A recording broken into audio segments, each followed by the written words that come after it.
बबलू हाथी सुबह सवेरे अकेले वन में टहलने के लिए निकला। वह अपने ही धुन में चला जा रहा था।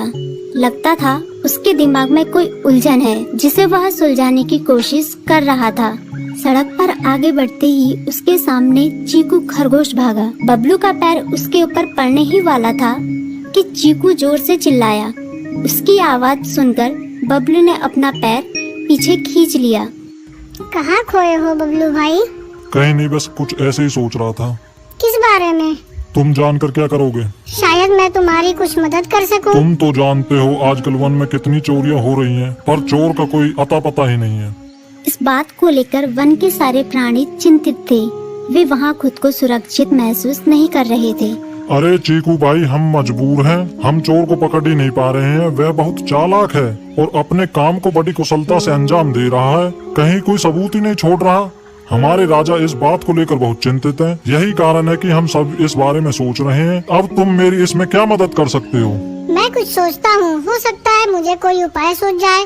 प्रयास करने में कोई हर्ज तो नहीं है। तुम ठीक कहते हो चीकू, लेकिन वन के गुप्तचर भी अभी तक इसका कोई हल नहीं निकाल सके। इतना कहकर वे चुप हो गए। बबलू की बातों ने चीकू को सोचने के लिए मजबूर कर दिया।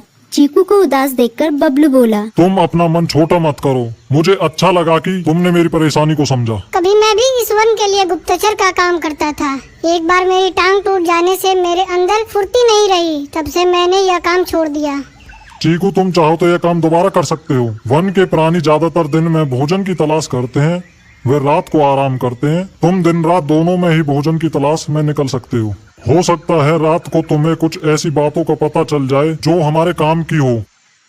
हाँ बबलू, तुम ठीक कहते हो। मैं आज रात को वन में घूमकर इस बात का पता करने की कोशिश करता हूँ। थोड़ी देर बातें करके चीकू अपने बिल की ओर बढ़ गया और बबलू अपने रास्ते चला गया। चीकू के दिमाग में अभी तक बबलू की कई बातें घूम रही थी। उसे समझ नहीं आ रहा था वह बबलू की मदद कैसे करे। दिन भर वह उसी उधेड़-बुन में लगा रहा। शाम होते ही चीकू कुछ सोचने लगा और वह चुपचाप बिल से बाहर निकल आया। चीकू की पत्नी ने देखा तो बोली, इस समय कहाँ जा रहे हो? बाहर खतरा है। खतरा तो सुबह भी रहता है, लेकिन खतरों से डरकर हम भूखे तो नहीं मर सकते। मैं बाहर घूम कर आता हूँ। इतना कहकर चीकू रात को बिल से बाहर निकल आया। कुछ दूर जाकर उसकी नजर बंकू उल्लू पर पड़ी, जो कुछ ही दूरी पर था। वह पेड़ की डाल पर बैठा अपनी गर्दन चारों तरफ घुमा रहा था। वह तेजी से पेड़ की एक डाल से दूसरी डाल पर उड़ रहा था। बंकू की नजर उस पर नहीं पड़ी थी।